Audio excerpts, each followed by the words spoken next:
अपनी तो जैसे तैसे न कोई ऊपर नीचे, आपका क्या होगा जनाबे अली, आपका क्या होगा। चलिए नमस्ते दोस्तों, आपका स्वागत है आरबी केमिस्ट्री आश्रम में। आज आरबी केमिस्ट्री आश्रम में जो है लेकर आए हैं 12th का फिजिकल केमिस्ट्री का सॉल्यूशन चैप्टर। सॉल्यूशन बोले तो विलियन, हिंदी में इसको विलियन कहते हैं, सॉल्यूशन विलियन। तो एक क्लास हो चुकी है, आज आते हैं सेकेंड क्लास की ओर। सॉल्यूशन में मैंने बताया था कि अगर जो अमाउंट ज़्यादा मात्रा में प्रेजेंट होगा वो आपका जो है क्या होगा, सॉल्वेंट होगा, मतलब विलायक होगा। और जो कम मात्रा में प्रेजेंट होगा उसको क्या कहेंगे, सॉल्यूट कहेंगे, मतलब विलय। इसका हिंदी विलय होता है। तो अब आते हैं इससे आगे क्या पढ़ना है। जैसे मान लीजिए यहाँ पे जो है सॉल्यूशन जो है, फॉर्मेशन जो होगा, सॉल्यूशन जो बनेगा वो किस किस फेज में बन सकता है, कौन कौन सा फेज हो सकता है। तो इसके लिए मैं एक नोट लिखाऊंगा, नोट, NOTE, नोट लिखेंगे। नोट हिंदी हो या इंग्लिश हो या उर्दू हो या भोजपुरी हो, कोई भी भाषा हो चलेगा, क्योंकि नोट में कंसेप्ट छिपा रहता है।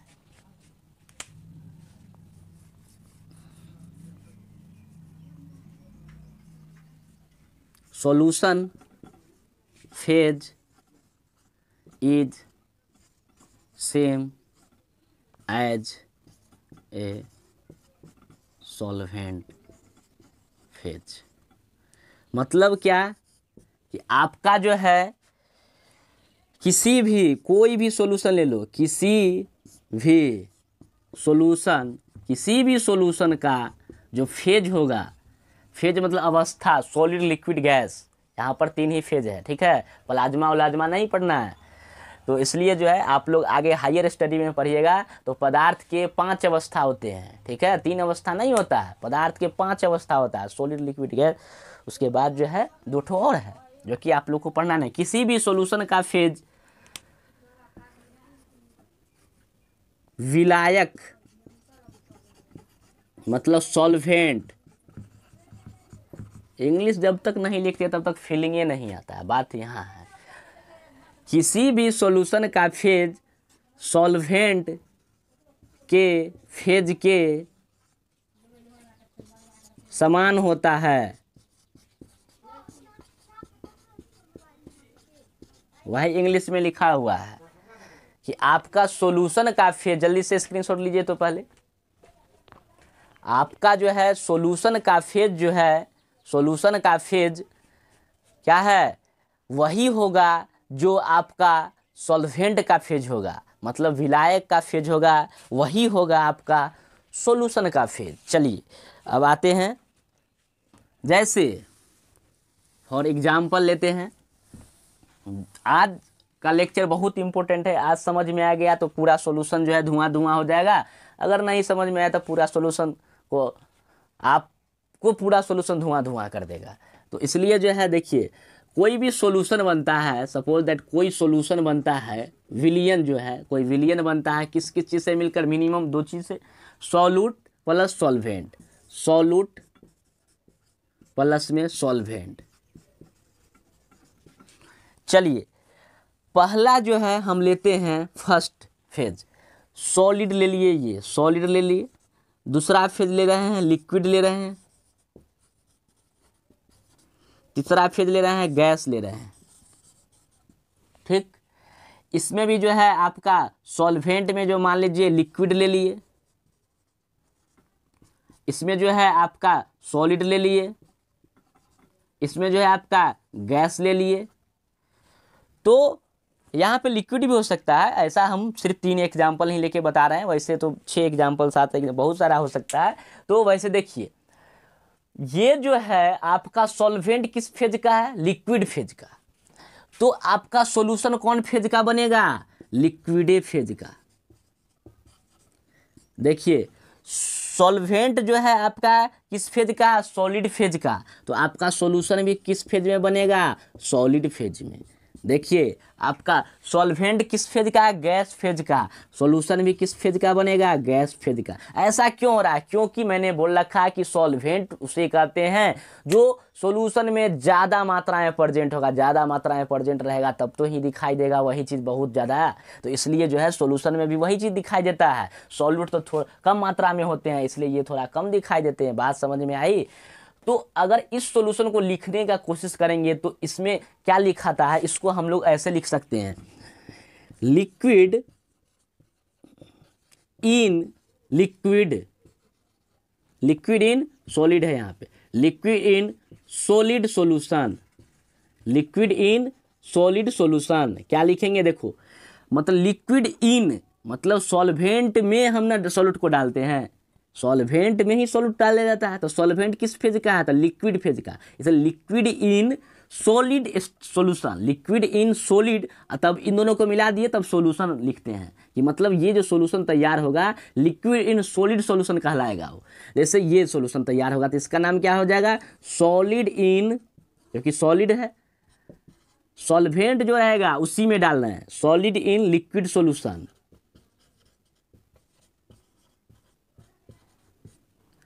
अब देखिए इसमें जैसे टूथपेस्ट हो गया, सॉलिड इन लिक्विड सॉल्यूशन, ठीक है, सॉलिड देखना थोड़ा थोड़ा जो है सॉलिड टाइप के रहता है, वो सॉलिड पार्टिकल ज़्यादा रहते हैं इसलिए लिक्विड पार्टिकल थोड़ा कम रहते हैं। तो टूथपेस्ट जितना है, मलहम तलहम जितना होता है सब इसी एग्जाम्पल आ जाता है, सब कुछ डिस्कस करेंगे बहुत प्रॉपर वे में। जैसे लिक्विड इन सॉलिड सॉल्यूशन, आपका शरबत हो गया, लिक्विड ना रहता है जी, उसमें चीनी डालते हैं, या नमक वाला शरबत पियो यदि किसी को मन है नमक वाला पीना, तो इसको कैसे लिखेंगे, gas in gas solution, gas in gas solution मतलब एयर हो गया आपका सबसे अच्छा एग्जांपल, एलपीजी गैस हो गया, आइसोब्यूटेन नॉर्मल ब्यूटेन जो रहता है उसमें। तो आपका जो है ये जल्दी से छाप लीजिए किसको क्या कहते हैं कैसे कहते हैं, कोई दिक्कत नहीं होनी चाहिए।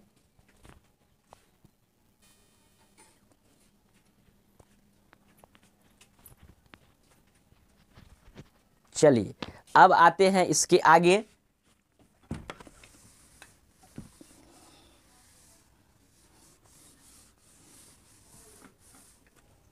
Classification of solution. सॉल्यूशन को दो कैटेगरी में विभाजित किया गया है। There are two types of solution, first one is homogeneous solution, homogeneous solution, second one is heterogeneous solution.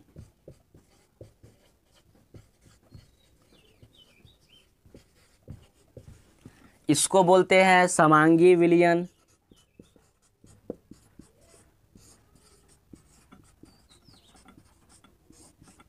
इसको बोलते हैं असमांगी विलयन।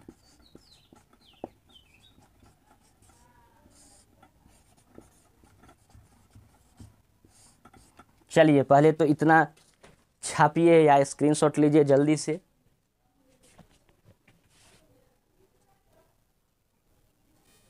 चलिए समांगी विलयन और असमांगी विलयन किसे कहते हैं, होमोजीनस सॉल्यूशन और हेट्रोजीनस सॉल्यूशन।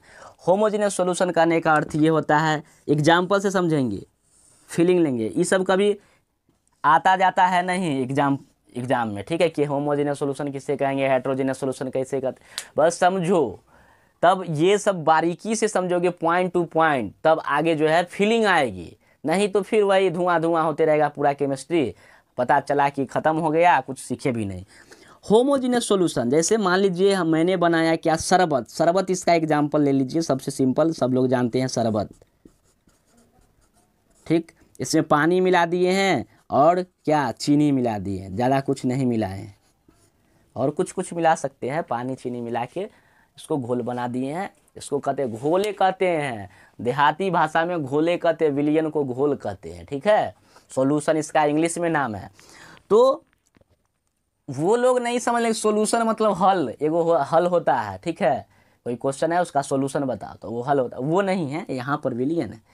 तो पानी प्लस चीनी, होमोजीनस सॉल्यूशन उसको कहेंगे ऐसा सॉल्यूशन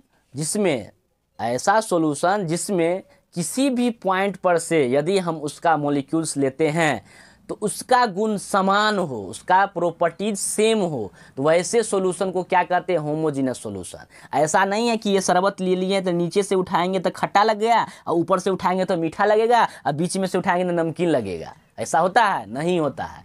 तो इस टाइप के सॉल्यूशन को हम लोग क्या कहते हैं, होमोजीनस सॉल्यूशन। होमो मतलब समान, एक फेज होना चाहिए, एक प्रॉपर्टीज होनी चाहिए पूरा एकदम। किसी भी पॉइंट पर से यदि आप मॉलिक्यूल्स को उठाते हैं, उसको चेक कर देखिए या कोई प्रॉपर्टी देखिए, फिजिकल प्रॉपर्टी, केमिकल प्रॉपर्टी, यदि सारा कुछ सेम हो रहा है तो वो समझिए कि होमोजीनस सॉल्यूशन है। अब आते हैं हेट्रोजीनस सॉल्यूशन में। हेट्रोजीनस सॉल्यूशन क्या होता है, जैसे मान लीजिए क्या बना दिए, पानी में जो है अब बालू डाल दिए, सैंड, पानी में जो है सैंड को डाल दिए, वाटर में सैंड को डाल दिए, तो देखिएगा ये सब जो है बालू का रेत जो है, ये सब जो है आपका नीचे में पेंदी में जाके बैठ जाएगा, नीचे में बैठ जाता है, और ऊपर में पानी पानी पानी, ब्लू है पानी पानी, दिन भी सानी सानी, और आ जाओ ऑन द हेट्रोजीनस सॉल्यूशन। बीच नहीं आना, हेट्रोजीनस सॉल्यूशन पे ही आना है। तो आपका जो है ये सैंड जो है नीचे में जाकर बैठ जाते हैं। तो इसमें देखिए फीलिंग लीजिए, फीलिंग लीजिएगा तभी समझ में आएगा, नहीं तो कुछ नहीं होने वाला। बार बार मैं कह रहा हूँ, फिजिकल केमिस्ट्री एक ऐसा केमिस्ट्री, फिजिकल ही नहीं पूरे केमिस्ट्री में जो है ना, खासकर ऑर्गेनिक और इनऑर्गेनिक में लॉजिकल चीज़ है। ऑर्गेनिक और इनऑर्गेनिक में कुछ चैप्टर लॉजिकल है, बाद बाकी जितना भी समझने वाला होता है, फीलिंग लेने वाला, वो सब के सब फिजिकल केमिस्ट्री में है। ऑर्गेनिक केमिस्ट्री में क्या रिएक्शन हो रहा है, तुमको दिख थोड़ी रहा है जी रिएक्शन हो रहा है, हाँ ऐसे ऐसे प्रोसेस होता है, इसका मैकेनिज्म ये होता है, इसका इंटरमीडिएट ये बनेगा, ये SN1 SN2 ये वो दिस दैट लन फन देवानंद। लेकिन यहाँ पे जो फिजिकल केमिस्ट्री पूरा साफ साफ दिखाई देता है। ठीक है, ये एक तरह से फिजिक्स की तरह है, फिजिक्स जैसे दिखाई देता है ना आपको, वैसे ही सेम टू सेम है। वैसे तो केमिस्ट्री में सब सब्जेक्ट पढ़ना है, मैथो पढ़ना है, बायोलॉजियो पढ़ना है, फिजिक्स भी पढ़ना है, और केमिस्ट्री तो पढ़ना ही पढ़ना है। तो इसलिए जो है असमांगी विलयन में क्या हुआ, आपका बालू में, पानी में बालू मिला दिए, तो वो जो रिएक्शन हो गया, जो आपका सॉल्यूशन बना ये, तो सोच सकते हैं कैसा रहा होगा। तो यहाँ पर से उठाइए तो पानी पानी नजर आएगा, और नीचे से उठाओ तो बालू बालू नजर आ जाएगा, नहीं होगा। तो इसमें क्या हर एक पॉइंट पे सेम प्रॉपर्टीज रहा, नहीं रहा। हर एक पॉइंट पर जो है सेम फेज में है, नहीं है। ये सॉलिड में अपना फेज में ही है, ये लिक्विड में है अपना फेज में है, दोनों घुलनशील नहीं हुए, दोनों आपस में एक दूसरे में मिले नहीं। तो ये रहेंगे, इसको भी सॉल्यूशन कहेंगे, लेकिन ये आपस में उतना बॉन्डिंग नहीं हो पाता, उतना जो है उस एक पड़ेगा ना असंजक बल, कोहेसिव फोर्स, असंजक बल, एडहेसिव फोर्स, दो दो फोर्स होता है, सेम सेम में चिपकता है, एक डिफरेंट डिफरेंट में चिपकता है, डिफरेंट सेम में चिपकता है। तो आपका जो है ये जितना फेज रहेगा उतना ही ये असमांगी विलयन है। मतलब फेज एक समान नहीं होगा, मतलब एक से ज़्यादा फेज में रहेगा हमेशा ये असमांगी विलयन आपका, और वही वन फेज में रहेगा हमेशा आपका होमोजीनियस सॉल्यूशन, एक ही अवस्था में, या तो सॉलिड नहीं तो लिक्विड नहीं तो गैस। तो इसी के साथ आज का लेक्चर ख़त्म करते हैं। बने रहिए आरबी केमिस्ट्री आश्रम में, और आपका जो है फिजिकल केमिस्ट्री खासकर धुआं धुआं होने वाला है। सबसे पहले इसलिए स्टार्ट कर दिए सॉल्यूशन चैप्टर ही, क्योंकि बहुत सारे 12th वाले का जो है एग्ज़ाम है आपका, इसलिए सब कुछ को मद्देनज़र रखते हुए सॉल्यूशन चैप्टर स्टार्ट हुआ है। बहुत दिन नहीं चलेगी, एक सप्ताह बहुत हुआ चलेगी। इसी तरह बने रहे आरबी केमिस्ट्री आश्रम के साथ। सब्सक्राइब कीजिए, चैनल को लाइक कीजिए, और अगर धुआं धुआं करना चाहते हैं तब तो आज आप लोग सब्सक्राइब कर ही लीजिए।